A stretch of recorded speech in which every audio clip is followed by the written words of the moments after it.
ಓಂ ಗುರುದ್ಯೋ ನಮಃ. ಮಾನ್ಯ ಬಂಧುಗಳೇ ನಮಸ್ಕಾರ. ವಾಸ್ತು ಬೈ ಅಶೋಕ್ ರಾವ್, ವಾಸ್ತು ತಜ್ಞರು. ಹಿಂದಿನ ಸಂಚಿಕೆಯಲ್ಲಿ ತಿಳಿಸ್ಕೊಟ್ಟ ಹಾಗೆ ದಿಕ್ಕುಗಳಲ್ಲಿ ಅನುಗುಣವಾಗಿರಬೇಕು ಮನೆ ದಿಕ್ಕುಗಳು ಅಥವಾ ಆ ಮೂಲೆಗಳು ಕಟ್ಟಾಗಬಾರ್ದು ಅನ್ನೋ ವಿಚಾರ. ವಾಯುವ್ಯ ದಿಕ್ಕು ವಿಶೇಷವಾದಂಥ ದಿಕ್ಕು. ಉದಾಹರಣೆಗೆ ನೋಡಿ, ನಿಮ್ಮದೊಂದು ನಿವೇಶನ ಅಂತ ಇಟ್ಕೊಳ್ಳಿ. ಇದು ನಿವೇಶನ ಅಂತ ಇರ್ಬೋದು, ಆದರೆ ಈ ನಿವೇಶನದಲ್ಲಿ ಉತ್ತರ ವಾಯುವ್ಯ ಮತ್ತೆ ಪಶ್ಚಿಮ ವಾಯುವ್ಯನ ಕಟ್ ಮಾಡಬಾರ್ದು. ಕೆಲವರು ಏನ್ ಮಾಡ್ತಾರೆ, ಈ ದಿಕ್ಕನ್ನ ಕಟ್ ಮಾಡಿ ಇಲ್ಲಿ ಮನೆ ಡೋರನ್ನ ಕೊಟ್ಟಿರ್ತಾರೆ. ಹಾಗೇನಾಗುತ್ತೆ ಅಂದ್ರೆ ಲೋಪದೋಷಗಳು. ಗ್ರಹಾಧಿಪತಿ ಇದು ವಾಯುವಿನ ಸ್ಥಾನ. ನೋಡಿ, ಇದೆಲ್ಲ ವಾಯುವಿನ ಸ್ಥಾನ. ಗ್ರಹಾಧಿಪತಿ ಬಂದು ಚಂದ್ರ. ಹಾಗಿದ್ದಾಗ ಈ ಸ್ಥಾನದ ಮೇಲೆ ಬಹಳ ಜಾಗೃತಿ. ಯಾಕೆಂದ್ರೆ ನಮ್ಮ ವ್ಯಾಪಾರ, ಸಾಂಸಾರಿಕ ಜೀವನ, ಮಕ್ಕಳ ಭವಿಷ್ಯ, ಸಮಾಜದಲ್ಲಿ ಕೀರ್ತಿ ತಂದುಕೊಡುವಂತ ದಿಕ್ಕೂ ಸಹ ಇದರಲ್ಲಿ ವಿಶೇಷತೆ ಅಡಗಿದೆ. ಯಾವ್ಯಾವ ದಿಕ್ಕಿನಲ್ಲಿ ಏನು ಫಲಗಳು ಪ್ರಾಪ್ತಿಯಾಗುತ್ತೆ ಅಂತ ನೀವು ಅನುಭವಿಸೋರಿಗೆ ಗೊತ್ತು. ಯಾಕೆಂತಂದ್ರೆ ನಾನು ಯಾವುದೇ ಒಂದು ಚಾಪ್ಟರ್ ತಗೊಂಡ್ರು ಅದರಲ್ಲಿ ಪಂಚಸುಖಗಳದೇ ನಾನು ಹೇಳೋದು. ಹಾಗೆ ಇಲ್ಲಿ ಏನ್ ಮಾಡ್ತೀರಿ ಅಂತಂದ್ರೆ ನೋಡಿ, ಇಲ್ಲಿ ಭಗವಂತನ ಒಂದು ಎಡ ಮೊಣಕೈ ಇಟ್ಕೊಳ್ಳೋಣ, ಮತ್ತೆ ಎಡ ಮಂಡಿ ಕಟ್ಟಾಗುತ್ತೆ. ಹಾಗೇನಾಗುತ್ತೆ ಅಂದಾಗ ಪತಿ ಪತ್ನಿಯರ ಇಬ್ಬರ ಮಧ್ಯೆಯೂ ಹೊಂದಾಣಿಕೆ ಇದ್ರೂ ಹೊಂದಾಣಿಕೆ ಇಲ್ಲದ ರೀತಿಯಲ್ಲಿ ಬದುಕ್ತಾ ಇರ್ತಾರೆ. ನೀವು ವ್ಯಾಪಾರದಲ್ಲಿ ಸಿಕ್ಕಾಪಟ್ಟೆ ಶ್ರಮ ಹಾಕ್ತಾ ಇರ್ತೀರಿ, ಬಟ್ ವ್ಯಾಪಾರದಲ್ಲಿ ನಷ್ಟಗಳಾಗ್ತಾ ಇರ್ತದೆ, ಹಣ ಪೋಲಾಗ್ತಾ ಇರ್ತದೆ, ಜೊತೆಯಲ್ಲಿ ನಿಮಗೆ ಹಣ ಉಳಿಯೋದಿಲ್ಲ. ಯಾಕೆಂದ್ರೆ ವ್ಯಾಪಾರ ಮತ್ತು ಸಾಂಸಾರಿಕ ಜೀವನವನ್ನ ತಂದುಕೊಡುವಂತ ದಿಕ್ಕೆ ವಾಯುವ್ಯ ದಿಕ್ಕು. ಗಾಳಿಯಲ್ಲಿ ತೂರ್ಕೊಂಡು ಹೋಗ್ತಾ ಇರ್ತದೆ ನಿಮ್ಮ ಸಕ್ಸಸ್, ನಿಮಗೆ ಹತೋಟಿಗೆ ಬರೋದಿಲ್ಲ. ನೋಡಿ, ಈ ಉತ್ತರ ವಾಯುವ್ಯ ಮಧ್ಯೆ ಇದು ಉತ್ತರ ವಾಯುವ್ಯ, ಇದು ಪಶ್ಚಿಮ ವಾಯುವ್ಯ. ಈ ದಿಕ್ಕೇನಾದ್ರೂ ನೋಡ್ತಾ ಇದೆ ಅಂದ್ರೆ ಉಚ್ಚ ಸ್ಥಾನ, ಒಳ್ಳೆ ಫಲಗಳು ಕೊಡುತ್ತೆ. ಆದ್ರೆ ಈ ಉದ್ದೇಶಪೂರ್ವಕವಾಗಿ ಫೌಂಡೇಶನ್ ಬೆಳೆಸ್ಕೊಳ್ಬಾರ್ದು ಅಂತ ನಾನು ಹೇಳ್ಬಿಟ್ಟಿದ್ದೀನಿ. ಯಾವುದೇ ದಿಕ್ಕಿನ ಫೌಂಡೇಶನ್ ಬೆಳೆಸ್ಕೊಂಡ್ರೆ ಏನಾಗುತ್ತೆ, ಆಯಕ್ಕೆ ಪ್ರಾಬ್ಲಮ್ ಬರುತ್ತೆ. ಯಾಕೆಂತಂದ್ರೆ ನಮಗೆ ಪಾದನೂ ಇಂಪಾರ್ಟೆಂಟೇ, ನಮ್ಮ ದೇಹನೂ ಇಂಪಾರ್ಟೆಂಟೇ. ದೇಹದ ಪ್ರತಿಯೊಂದು ಆರ್ಗನ್ಸು ನಮಗೆ ಇಂಪಾರ್ಟೆಂಟ್. ಹಾಗೆ ಮನೆಗೆ ಆಯನು ಇಂಪಾರ್ಟೆಂಟೇ, ವಾಸ್ತು ಇಂಪಾರ್ಟೆಂಟ್. ಆದ್ರೆ ಆಯದಲ್ಲಿ ಲೋಪದೋಷಗಳಾದಾಗ ಆಗುವ ಅನಾಹುತ ಅಂತ ಏನು ಅಂತ ಹಿಂದಿನ ಸಂಚಿಕೆಯಲ್ಲಿ ಹೇಳ್ಕೊಟ್ಟಿದ್ದೀನಿ.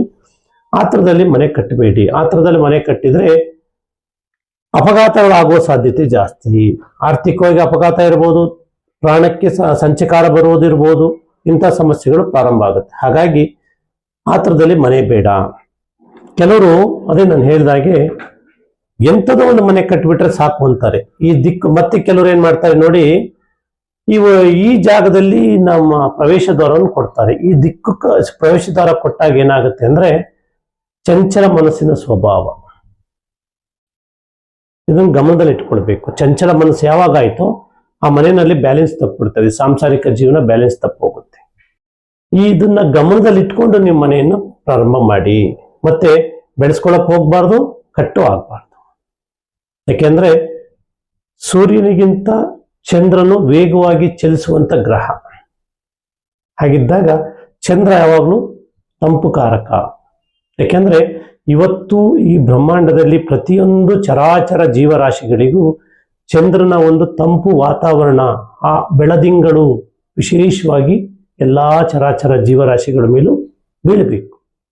ದೇಹ ತಂಪಾಗಿರ್ತದೆ, ಮನಸ್ಸು ಹಿತವಾಗಿರ್ತದೆ. ಯಾಕೆ ಅಂತಂದ್ರೆ ಚಂದ್ರನ ಕೃಪಾಶ್ರವಾದ ಹೊರಟೋಗ್ಬಿಡ್ತದೆ. ವಾಯುವಿನ ತತ್ವ ಕಳ್ಕೊಳ್ತೀರಿ. ವಾಸ್ತು ಭಗವಂತನ ಎಡ ಒಂದು ಮೊಣಕೈ ಹಾಗೂ ಎಡ ಮಂಡಿಯ ಆ ಬಲವನ್ನು ಕಳ್ಕೊಳ್ತೀರಿ. ನೀವು ಯಾವುದೇ ದಿಕ್ಕಿನ ನಿವೇಶನ ತೆಗೆದುಕೊಳ್ಳಿ, ಎಲ್ಲಾ ದಿಕ್ಕುಗಳು ಒಳ್ಳೆಯ ದಿಕ್ಕುಗಳೇ.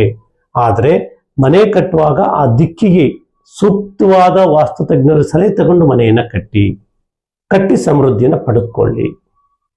ಯಾಕೆಂದ್ರೆ ನನ್ನ ಪ್ರಕಾರ ಇದು ಎರಡೆರಡು ಸಲ ನಾನು ಈ ಕಾರ್ಯಕ್ರಮವನ್ನು ಕೊಡ್ತಾ ಇದ್ದೀನಿ. ಯಾಕೆಂದ್ರೆ ಎಲ್ಲದೂ ಒಂದೇ ಸಲ ಹೇಳಕ್ಕಾಗಲ್ಲ. ಹಾಗೆ ಪರಿಪೂರ್ಣ ಸುಖಗಳು ನಿಮಗೆ ಬೇಕೇ ಬೇಕು. ಯಾಕೆಂದ್ರೆ ಮಾನವ ಜೀವನದಲ್ಲಿ ಮಾನವನಿಗೆ ಯಾವುದಾದ್ರೂ ಒಂದು ಕೊರತೆ ಆದ್ರೂ ಅವನು ಯೋಚನೆ ಮಾಡ್ತಾನೆ, ಡಿಪ್ರೆಷನ್ಗೆ ಹೊರಟೋಗ್ಬಿಡ್ತಾನೆ. ಅದೇ ನೋಡಿ, ಆತ್ಮ ಸುಖ ಅಂದ್ರೆ ಏನು? ನಿಮ್ಮ ಶ್ರಮಕ್ಕೆ ಫಲ ಹಣ ಬಂದಾಗ, ತಿಂಗಳ ಸಂಬಳ ಬಂದಾಗ ನಿಮ್ಮಲ್ಲಿ ಏನೋ ಸಂತೋಷವಾಗುತ್ತೆ. ನಿಮ್ಮ ಮಕ್ಕಳು ಉತ್ತಮವಾದಂತಹ ಒಂದು ವ್ಯಾಸಂಗವನ್ನು ಮಾಡಿ ಗೆದ್ದು ಬಂದಾಗ ನಿಮಗೆ ಸಂತೋಷ ಆಗುತ್ತೆ. ನಿಮ್ಮ ಮನೆಯಲ್ಲಿ ಒಬ್ಬ ಮಗ ಜನನಾದ ಅಥವಾ ಮಗಳು ಹುಟ್ಟಿದ್ಲು ಅಂದಾಗ ನಿಮಗೆ ಆತ್ಮ ಸಂತೋಷವಾಗುತ್ತೆ.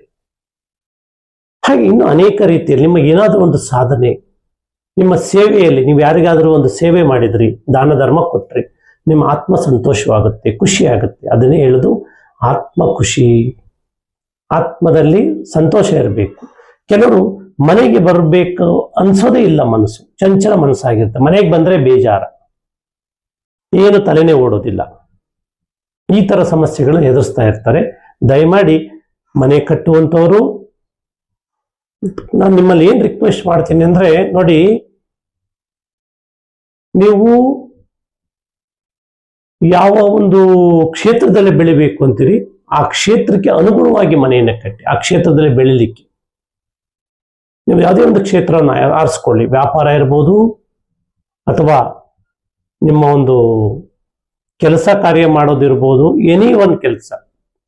ಇದಕ್ಕೆ ಆಯಕ್ಕೆ ಮತ್ತೆ ವಾಸ್ತುವಿಗೆ, ದಿಕ್ಕಿಗೆ, ಈ ಪಂಚಭೂತಗಳಿಗೆ ನಿನ್ನ ಜಾತಿ ಧರ್ಮ ಮತ ಭೇದ ಮತ್ತೊಂದಿಲ್ಲ. ಎಲ್ಲರೂ ಮಾನವ ಜನ್ಮವನ್ನು ತಾಳಿ ಬಂದಂಥವ್ರು. ಹಾಗೆ ವಾಯುವ್ಯ ದಿಕ್ಕಿನಲ್ಲಿ ವಿಶೇಷವಾದಂಥ ಗಮನವನ್ನು ಕೊಡಬೇಕು. ಇಲ್ಲಿ ಯಾವುದೇ ಕಾರಣಕ್ಕೂ ಉತ್ತರ ವಾಯುವ್ಯಕ್ಕೆ ಬಳಸಿದಂಥ ನೀರು ಆಚೆ ಹೋದಾಗ ಮನೆಯಲ್ಲಿ ಹೆಂಡತಿಗೆ ಅನಾರೋಗ್ಯ ಪ್ರಾರಂಭ ಆಗುತ್ತೆ. ಆದರೆ ಉಚ್ಚ ಸ್ಥಾನದಲ್ಲಿ ಹೋಗ್ಬೋದು ಪಶ್ಚಿಮ ವಾಯುವ್ಯದಲ್ಲಿ. ಆದರೆ ಇಲ್ಲಿ ಅದಕ್ಕೆ ಬಂದೋಬಸ್ತ್ ಮಾಡಿಕೊಳ್ಬೇಕು. ಮಾಡಿಕೊಂಡು ಮತ್ತೆ ಇನ್ನು ಕೆಲವರು ಏನ್ ಮಾಡ್ತಾರೆ, ಯಾಕೆ ಇಲ್ಲಿ ಕಟ್ ಮಾಡ್ತಾರೆ ಅಂತ ಹೇಳಿದ್ರೆ, ನೋಡಿ, ಆ ಕಟ್ ಮಾಡಿದ ಮೇಲೆ ಇಲ್ಲಿ ಈ ಪರಿಪೂರ್ಣವಾದಂತ ಈ ದಿಕ್ಕು ಬೆಳ್ಕೊಂಡು ಹೊರಟೋಯ್ತು, ಇಲ್ಲಿ ಕಟ್ ಆಗೋಯ್ತು. ಮತ್ತೆ ಇಲ್ಲಿ ಮೆಟ್ಲುಗಳು ಕೊಟ್ಕೊಂಡ ಮೇಲೆ ಏನ್ ಮಾಡ್ತಾರೆ ಅಂದ್ರೆ, ಬರುವಂತ ಆ ಎನರ್ಜಿ ಫಲ ಪಶ್ಚಿಮ ವಾಯುದಲ್ಲಿ ಶ್ರೀಮಂತಿಗೆ ಬರ್ತದೆ, ಸಕ್ಸಸ್ ಬರ್ತದೆ, ವ್ಯಾಪಾರ ಸಮೃದ್ಧಿ ಆಗುತ್ತೆ. ಯಾಕೆ ಇದೊಂದು ಮಾತು ಹೇಳಿಬಿಡ್ತೀನಿ ನೋಡಿ. ನಾನು ಕೆಲವೊಂದು ಇದನ್ನು ನೋಡಿದ್ದೀನಿ, ಕಮರ್ಷಿಯಲ್ ಕಾಂಪ್ಲೆಕ್ಸ್ಗಳು ಅಥವಾ ಅಲ್ಲಿ ವ್ಯಾಪಾರ ಮಾಡುವಂಥವ್ರ. ನೀವು ರಾಮೇಶ್ವರಂ ಕೆಫೆ ನೋಡಿರ್ಬೋದು, ಮಲ್ಲೇಶ್ವರಂ ಅಲ್ಲಿದೆ, ಓರಿಯನ್ ಮಾಲ್ ಪಕ್ಕದ ಹತ್ರ.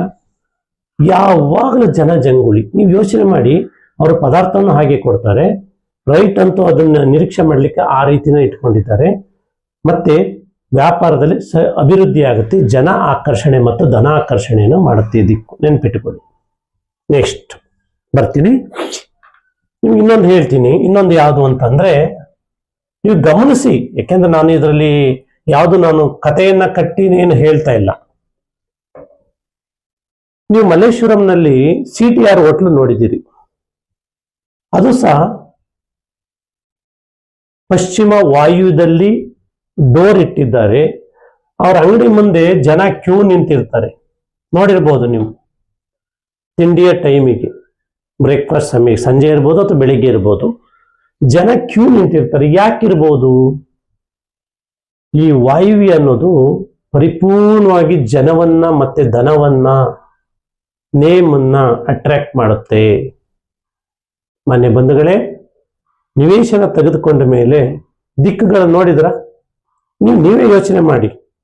ಯಾವಾಗಲೂ ಜನ ಇರ್ತಾರೆ, ಹಂಗಂತ ಬೇರೆಯವ್ರ ಹತ್ರ ಇರಲ್ಲ ಅಂತ ಹೇಳಲ್ಲ, ಇರ್ತಾರೆ. ಆದ್ರೆ ಇಲ್ಲಿ ವಿಶೇಷ ಜನ ಕ್ಯೂ ನಿಲ್ಲೋದು ನಾನು ನೋಡಿದ್ದೀನಿ, ಯಾಕೆಂದ್ರೆ ನಾನು ಆ ಏರಿಯಾದಲ್ಲಿ ಕೆಲಸ ಮಾಡ್ತಾ ಇದ್ದೀನಿ. ಹಾಗಾಗಿ ನೀವು ವಾಯುವ್ಯನ್ನು ಬೆಳೆಸ್ಕೊಳ್ಳಿಕ್ಕೂ ಹೋಗ್ಬಾರ್ದು, ಕಟ್ ಮಾಡ್ಕೊಳ್ಳಿಕ್ಕೂ ಹೋಗ್ಬಾರ್ದು. ಪಶ್ಚಿಮ ವಾಯುವ್ಯ ಇದು ಸಹ ಗಂಡು ಸಂತಾನದ ಮೇಲೆ ಪ್ರಭಾವವನ್ನು ಬೀರ್ತದೆ. ಉತ್ತರ ವಾಯುವ್ಯ ಬಂದು ಹೆಣ್ಣು ಸಂತಾನ ಮೇಲೆ, ಹೆಣ್ಣು ಮಕ್ಕಳ ಮೇಲೆ ಪ್ರಭಾವವನ್ನು ಬೀರ್ತದೆ. ಇಲ್ಲಿ ಏನಾದ್ರು ಲೋಪದೋಷಗಳು, ಇದು ಉತ್ತರದಲ್ಲಿ ಅಂದ್ರೆ ಉತ್ತರ ವಾಯುದಲ್ಲಿ ಲೋಪದೋಷಗಳಿದ್ರೆ ಪತಿ ಪತ್ನಿಯರ ಮಧ್ಯೆ ಕಲಹ, ವಿಚ್ಛೇದನ, ಸೊಸೆ ಬಂದ್ರೆ ನಿಮ್ಮ ಮೇಲೆ ದರ್ಪವನ್ನು ತೋರಿಸ್ತಾರೆ, ಅವರೇ ಅಧಿಕಾರವನ್ನು ನಡೆಸ್ತಾರೆ, ಅಥವಾ ಅತ್ತೆ ಸೊಸೆ ಯಾವಾಗಲೂ ಕಿತ್ತಾಡ್ತಿರ್ತಾರೆ. ಇಲ್ಲಿ ಏನಾದ್ರು ಲೋಪದೋಷಗಳಾಗಿದ್ರೆ ಮನೆ ಅಳಿಯನಿಗೂ ಬರುವಂತ ಅಳಿಯನಿಗೂ ಮತ್ತು ನಿಮಗೂ ಬಾಂಧವ್ಯ ಚೆನ್ನಾಗಿರಲ್ಲ. ಎಷ್ಟೋ ಜನ ಮನೆ ಕಡೆ ನಾವು ನೋಡಿದೀವಿ, ಅಳಿಯ ಒಂದ್ ರೀತಿಯ ವ್ಯಾಘ್ರನ್ ತರ ಆಡ್ತಾ ಇರ್ತಾನೆ. ಪಾಪ ಅವನ್ ತಪ್ಪೇ ಅಲ್ಲ, ಯಾಕೆಂದ್ರೆ ಇಲ್ಲಿಯ ಪರಿಸ್ಥಿತಿ ಅವನ್ನ ಮನೆಗೆ ಬರೋದಕ್ಕೆ ಬಿಡಲ್ಲ. ಎಷ್ಟೋ ಜನ ಮನೆಯಲ್ಲಿ ಹೆಣ್ಣು ಮಕ್ಕಳು ಮದುವೆ ಮಾಡಿ ಕೊಟ್ಟಿರ್ತೀರಿ, ಆಮೇಲೆ ಅಳಿಯ ತುಂಬಾ ಒಳ್ಳೆಯನಾಗಿರ್ತಾನೆ, ಆದ್ರೆ ಅವನ ಹಿನ್ನೆಲೆ ಗೊತ್ತಾಗಿರೋದಿಲ್ಲ ನಿಮಗೆ. ಇಲ್ಲಿ ಲೋಪದೋಷಗಳಿದ್ದಾಗ ಅಂತ ಅಳಿನ ಅಟ್ರಾಕ್ಟ್ ಮಾಡುತ್ತೆ ಮನೆ. ಇದು ಎಷ್ಟು ಜನ ಒಪ್ಕೊಳ್ತೀರಿ ಒಪ್ಕೊಳ್ದೇ ಇರ್ತೀರಿ ಅದು ನಿಮಗೆ ಬಿಟ್ಟದ್ದು. ಬಟ್ ಸತ್ಯ ಏನಪ್ಪಾ ಅಂದ್ರೆ ಪಶ್ಚಿಮ ವಾಯುದಲ್ಲಿ ಲೋಪದೋಷಗಳಾದಾಗ ಮನೆಯ ಎರಡನೇ ಮಗ ಅಥವಾ ಅಳಿಯ ಅಥವಾ ಎರಡನೇ ಅಳಿಯ ಅಥವಾ ಎರಡನೇ ಮಗ, ಇಲ್ಲೂ ಅಷ್ಟೇ ಸೊಸೆದಿರು ಅಥವಾ ಅತ್ತೆ ಸೊಸೆ ಜಗಳ. ಇದನ್ನ ಗಮನದಲ್ಲಿ ಇಟ್ಕೊಳ್ಳಿ. ಎಷ್ಟು ಶ್ರಮ ಪಟ್ಟು ಮನೆ ಕಟ್ತೀರಿ ಅಂದ್ರೆ ನಾನು ನೋಡ್ತಾ ಇದ್ದೀನಿ. ನಾನು ಸಹ ಮನೆ ಕಟ್ಟುವಾಗ ಶ್ರಮ ಆಯ್ತು, ಬಟ್ ನಾನು ಕನಸನ್ನ ಕಾಣಲಿಕ್ಕೆ ಪ್ರಾರಂಭ ಮಾಡ್ತೀನಿ. ಮನೆಯನ್ನ ಕಟ್ಟಬೇಕಾದ್ರೆ ನನಗೆ ಗೊತ್ತು, ನಾನು ನನ್ನ ಎನರ್ಜಿಯನ್ನು ಲೋ ಮಾಡಿಕೊಂಡು ಕಾರ್ಟಿಸೋಲ್ ರಿಲೀಸ್ ಮಾಡಿಕೊಂಡು ದೇಹದಲ್ಲಿ ಮನೆ ಕಟ್ಟಿದ್ರೆ ಅದು ತೃಪ್ತಿ ಆಗಲ್ಲ. ಏನಾಗಿದೆಯೋ ಆಗಿದೆ, ಆದರೆ ಆಯವನ್ನು ವಾಸ್ತವವನ್ನು ಪರಿಪೂರ್ಣವಾಗಿ ನಂಬಲಿಕ್ಕೆ ಪ್ರಾರಂಭ ಮಾಡಿದ ಮೇಲೆ ನನ್ನ ಕನಸಿನ ಮನೆ ಚೆನ್ನಾಗಾಯ್ತು. ಮುಂದಿನ ಸಂಚಿಕೆಯಲ್ಲಿ ನನ್ನ ಮನೆಯ ವಿಡಿಯೋವನ್ನು ಹಾಕ್ತೀನಿ, ನೋಡಿ ಪರಿಪೂರ್ಣವಾಗಿ ನಿಮಗೆ ಅದರ ಬಗ್ಗೆ ಮಾಹಿತಿಯನ್ನು ಕೊಡ್ತೀನಿ. ಹಾಗಂತ ಹೇಳ್ತಾ ವಾಯುವ್ಯ ದಿಕ್ಕಿನ ವಾಯುವ್ಯ ಬ್ಲಾಕಿನ ನಿವೇಶನಗಳಿದ್ರೆ ಮನೆಯನ್ನು ಕಟ್ತಾ ಇದ್ರೆ ಕಟ್ ಮಾಡ್ಲಿಕ್ಕೆ ಹೋಗಬೇಡಿ. ಪೂರ್ಣವಾದ ಪ್ಲಾನ್ ತೆಗೆದುಕೊಂಡು ಬನ್ನಿ. ಅಲ್ಲಿ ಎಷ್ಟು ಬದಲಾವಣೆ ಆಗಬೇಕು ಅಷ್ಟು ಬದಲಾವಣೆನ ಮಾಡಿಕೊಡ್ತೇವೆ. ಆದರೆ ಉದ್ದೇಶ ಮನೆ ದೊಡ್ಡದಾಗಿ ಬರಲಿ ಅಂತ ಮಾಡ್ಕೊಂಡು ಮನಸ್ಸಲ್ಲಿ ಇದ್ರೆ ದಯವಿಟ್ಟು ಬರಕ್ ಹೋಗ್ಬೇಡಿ. ಮನೆ ಒಂದು ಸ್ವಲ್ಪ ಚಿಕ್ಕದಾದ್ರೂ ತೊಂದರೆ ಇಲ್ಲ. ಏನ್ ಚಿಕ್ಕದು ಅಂದ್ರೆ ಪೂರ ಚಿಕ್ಕದಾಗಲ್ಲ, ಒಂದೆರಡು ಅಡಿ ಅಂತರದಲ್ಲಿ ಹೆಚ್ಚು ಕಡಿಮೆ ಆಗುತ್ತೆ. ಬಟ್ ಆಯ ಬಂತು ಅಂದ್ರೆ ನಿಮ್ಮ ಹತ್ರ ಕಾಸು ನಿಮ್ಮ ಮೇಲೆ ಭಾರ ಆಗಲ್ಲ. ಯಾಕೆಂದ್ರೆ ಸಾಲಗಾರನು ಮಾಡೋದಿಲ್ಲ ಈ ನಿವೇಶನಗಳು. ಮನೆ ಕಟ್ಟುವಾಗ ಬ್ಯಾಂಕಿಗೆ ಬಡ್ಡಿ ಕಟ್ಟಬೇಕು, ತಿಂಗಳಾಗ್ತದೆ ಹಿಂಗೆ EMI ಕಟ್ಟಬೇಕು, ಸ್ಯಾಲ್ರಿ ಬರೋ ಸ್ಯಾಲ್ರಿಗೂ ಅಥವಾ ನಾವು ಮಾಡೋ ಕೆಲಸದಲ್ಲೂ ಅಲ್ಲಿಗೆ ಸರಿ ಆಗ್ತಾ ಇದೆ. ಈ ತರ ಸಮಸ್ಯೆಗಳು ಎದುರಿಸ್ಬೇಕಾಗತ್ತೆ.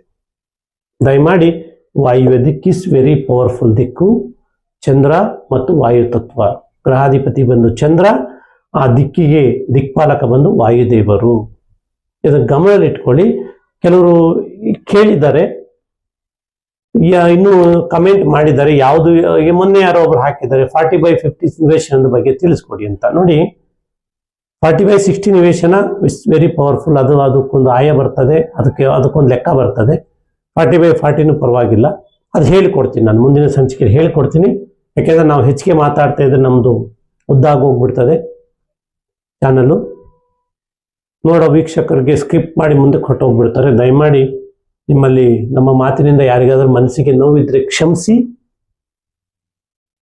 ನೀವು ಮನೆ ಕಟ್ಟಬೇಕು ಅಥವಾ ಒಂದು ನಿವೇಶನ ತೆಗೆದುಕೊಳ್ಬೇಕು ಅಥವಾ ನಿಮ್ಮ ಜೀವನದಲ್ಲಿ ನಾನು ಏನಾದರೂ ಸಾಧಿಸಬೇಕು ಅಂದ್ರೆ ಪರಿಪೂರ್ಣವಾಗಿ ನಮ್ಮನ್ನ ಬಂದು ನಮ್ಮ ಹತ್ರ ಮಾಹಿತಿ ತೆಗೆದುಕೊಂಡು ಅನಂತರ ನೀವು ಪ್ರಾರಂಭ ಮಾಡಿ ಅಂತ ಹೇಳ್ತಾ ಈ ಸಂಚಿಕೆಯನ್ನು ಮುಗಿಸ್ತಾ ಇದ್ದೀನಿ. ಎಲ್ಲರಿಗೂ ನಮಸ್ಕಾರ, ಧನ್ಯವಾದ.